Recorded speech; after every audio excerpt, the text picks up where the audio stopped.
At the start of the season, Rafinha stepped onto the pitch for the first time wearing Barcelona's captain's armband. Many initially reacted with irony, as if he wasn't at the level to be a true leader. But from the very first match, he started to prove those doubts wrong. At first, he looked a bit tense, but instead of crumbling under pressure, he revealed a new side of himself. A true captain.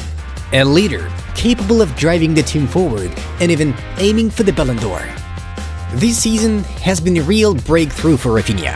He already has 5 winning goals to his name, including a dramatic last-minute strike in the 95th minute against Benfica in the Champions League. After losses, it's Rafinha who reacts the most emotionally. For example, when the team lost to Las Palmas on November 30th, he couldn't hold back his emotions and gave a passionate speech in the dressing room. Before the match against Mallorca, the coach wanted to rest him, to start him on the bench. But Rafinha insisted that he had to play, that he had to back up his words with action. And he did just that. He scored twice, and Barcelona won that match. That's just one of many examples of what true captaincy looks like. Now let's move on to the top 5 greatest captains in modern football. The list includes only active players.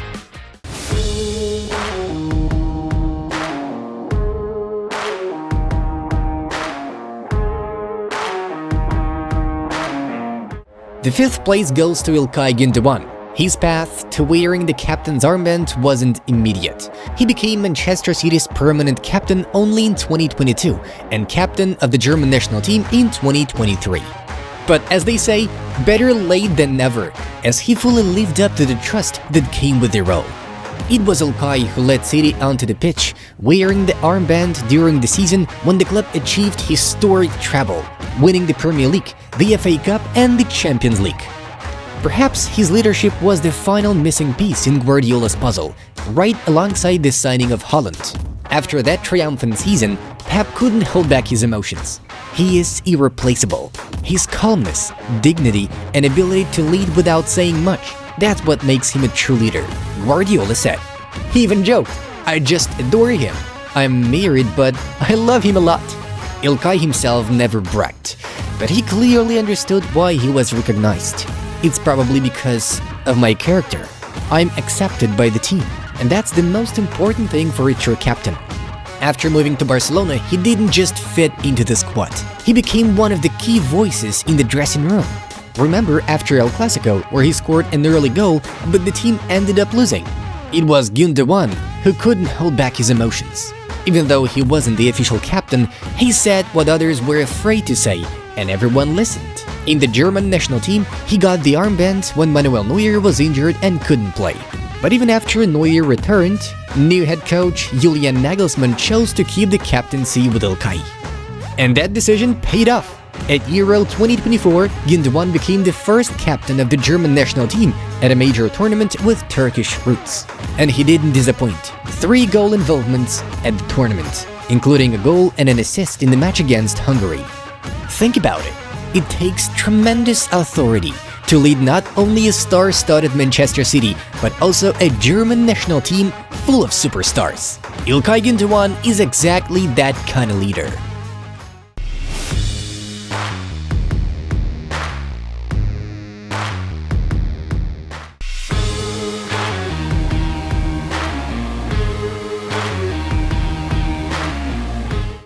In 4th place is a person who is hard to call a typical captain.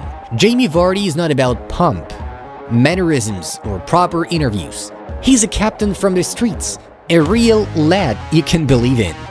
Proper nutrition, discipline, a strict regime? That's not him. But that's exactly why his path is an inspiration for those who grew up with no chances. At school, he wasn't the model student. In sports, he wasn't perfect, but he played on emotions and sheer drive. His natural speed and love for the game pulled him out of the factory where he worked after being kicked out of the academy. At 25, he found himself in a club that soon started fighting for promotions to the elite of English football. This is how Leicester's fairy tale began, which, along with Vardy's story, made even the skeptics believe in miracles. For that daring team, which no one had any faith in from the start, Vardy wasn't just a forward. He was the heart, the voice, the soul. Officially, the captain was someone else, but on the field, Jamie led the team, broke Premier League records and proved, if a factory hooligan is leading you, anything is possible. After victories, they drank Coca-Cola, ate pizza, washed it down with energy drinks, and won the Premier League. And even now, at 38, Vardy hasn't changed his habits. Before matches, a can, on the field, a goal. He's like Mick Jagger in rock and roll, breaking all the rules but always putting on the best show. Age has no power over him. You can criticize him for his style, behavior, or choices, but when it comes to the game, he steps out and delivers a real show. And that's just as powerful a motivation as the stories of those who take the right path. And Jamie is also loyal to the club. After the championship, the big clubs came knocking. Arsenal was the most active. Everything was agreed. He came with his wife, sat across from Wenger, and turned them down, right in the middle of the conversation. The next season, Leicester was in turmoil. Ranieri was sacked. Arsenal offered a contract again, and Vardy said no once more. Even when Puel put him on the bench and the team was relegated to the championship, Jamie didn't abandon the Foxes, because Let's don't abandon their own. He helped the team return to the Premier League. And today at 38, he is still Leicester's top scorer. Jamie Vardy is a true football phenomenon, unpredictable, charismatic, and completely loyal to the colours. One of the most extraordinary captains in modern football.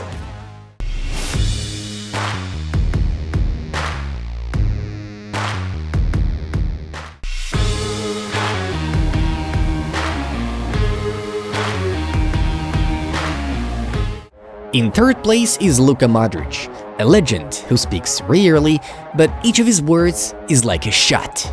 In one of the La Liga matches, when Vinicius forgot that defending is also part of the game, Luka, without any ceremony, put his young star partner in his place. "You saw what you were not supposed to see," Modric told journalists after the game. And he had every right to say that, because he's not just a captain.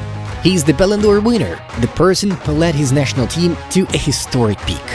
Modric became the captain of Real Madrid in 2021 and the captain of the Croatian national team in 2016. It was he who became the driving force behind Croatia's historic run to the 2018 World Cup final.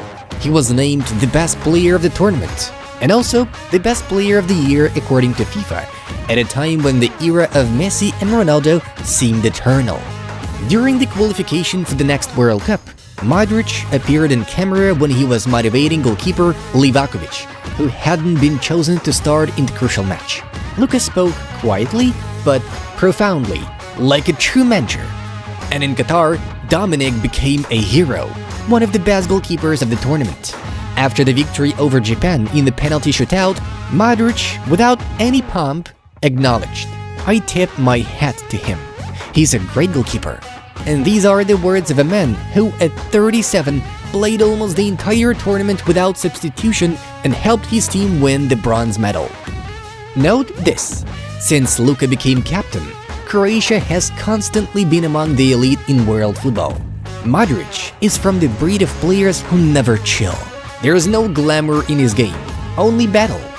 And although he doesn't look intimidating on the outside, he charges the young players with the same fighting spirit that was once passed from father to son. At 39, he remains the heart of the national team. At Real Madrid, he doesn't play often, but when he does get minutes, he plays with the same passion, as if it's his debut, not his 100th season. Moreover, he turned down enormous contracts from Saudi Arabia. While most of his teammates from the famous era of 3 Champions League titles have already left, Luka is still in the game. And Real Madrid president Florentino Perez understands this well. Modric is not just a player. He's the uncle mentor, the conscience of the team, the quiet legend who still has his heart beating in the rhythm of Real Madrid.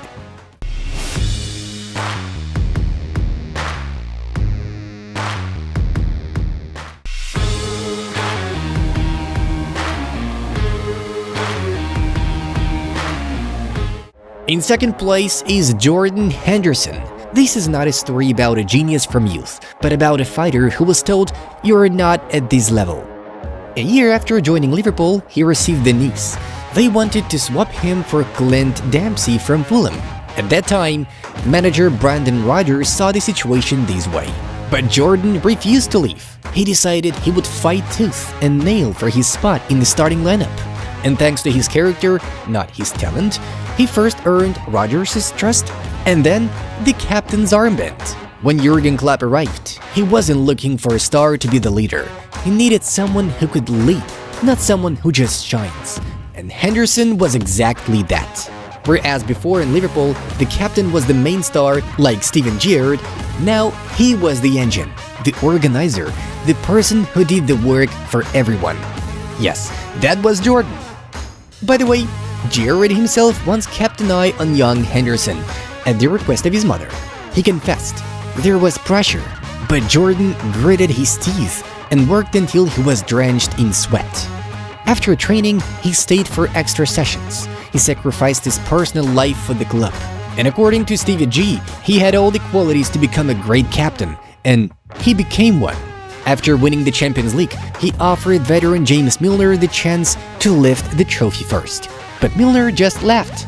If anyone other than you lifts up that trophy, they are getting wrestled to the ground. The 2021-22 season, a match against Aston Villa. Nervous, tough, with almost no moments. A penalty for Liverpool. And here comes the main provocateur, Emiliano Martinez. He wants to get into Salah's head, but Henderson takes control of the situation. He guides Mohamed away from the Argentine, stands between them, doesn't let Emiliano even make an eye contact with the penalty taker. Salah scores, Liverpool wins. The captain is the unsung hero of the moment. And not just on the field. When the club was negotiating with Virgil van Dijk, Henderson got involved because he had the same agent. The result? One of the best centre-backs in the world at Liverpool. In 2020, when the team won the Premier League for the first time in 30 years, Henderson asked to stop the championship parade bus at the house of a fan who had suffered a tragedy at Hillsborough. The trophy essentially arrived to someone who had been waiting for it his whole life. And during the pandemic, it was Jordan who initiated the creation of a fund to help healthcare workers. He gathered Premier League captains in a group chat, persuaded them to donate part of their salary, and inspired other players to do the same. Yes, Henderson is not a technical magician, but he's the one who became a great captain and will forever be part of the great history of Liverpool from the late 2010s to the early 2020s.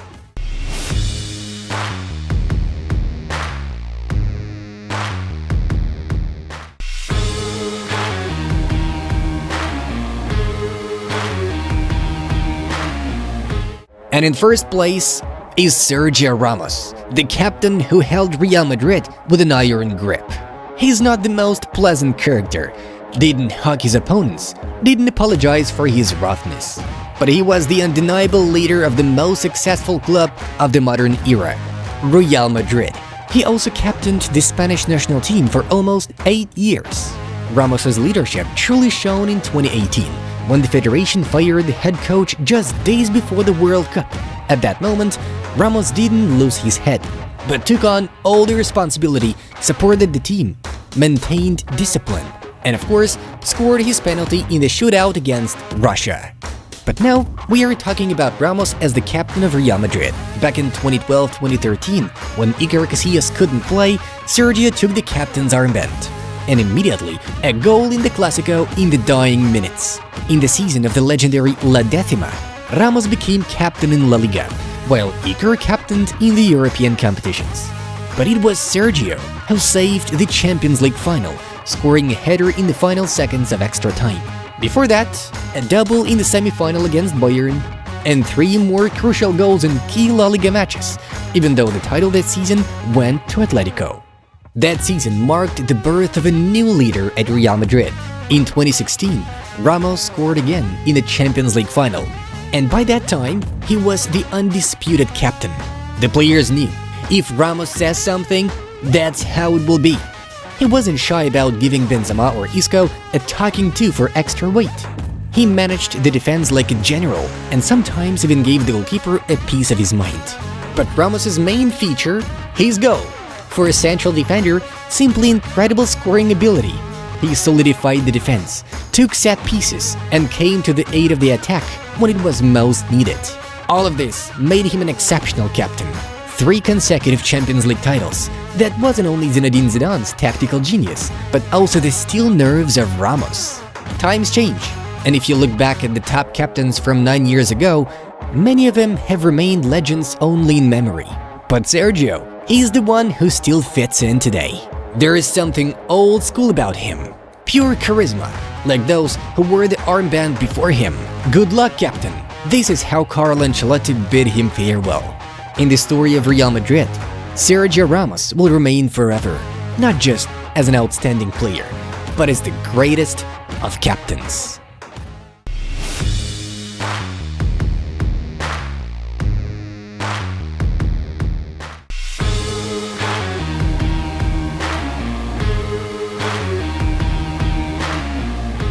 Finally, the story of true captaincy, which didn't show itself through goals, trophies, or statistics, but through humanity, a cool head, and the greatness of the heart.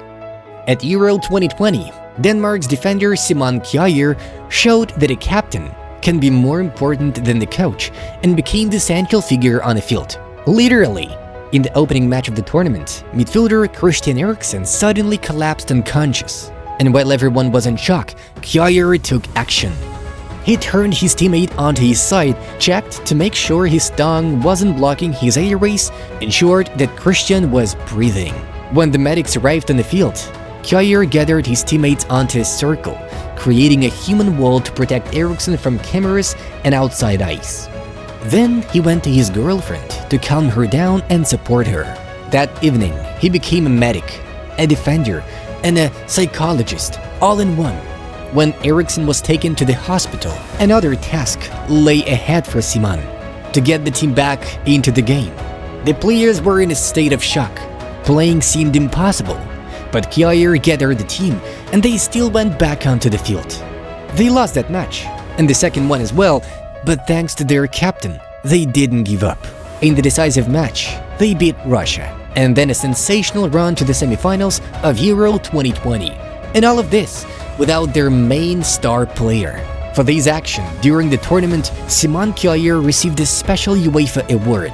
But his greatest reward is the life of Christian Eriksen saved.